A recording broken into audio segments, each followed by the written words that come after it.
இன்னும் ஒரு தகவல் இருக்கிறது வீரகேசரி பத்திரிகையில்.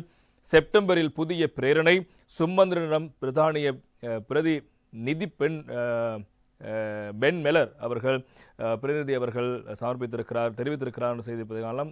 சுமந்திரனிடம் பிரதிநிதி பென் மெலர் அவர்கள் தெரிவித்த கருத்தை அடிப்படையாக வைத்து இன்றைய தினம் வீரகேசரி பத்திரிகை அந்த செய்திக்கு தலைப்பெற்றிருப்பதை நாங்கள் காணக்கூடியதாக இருக்கிறது.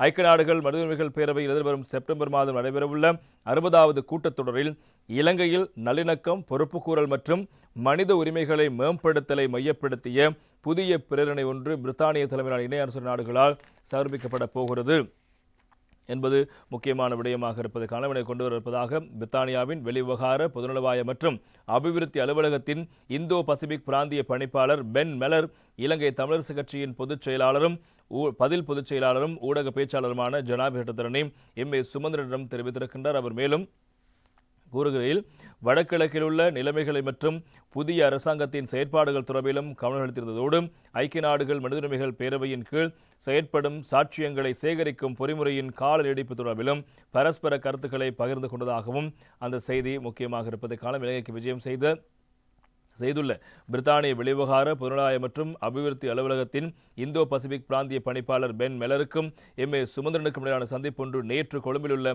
பிரித்தானிய உயர்சான இல்லத்தில் இடம்பெற்றது.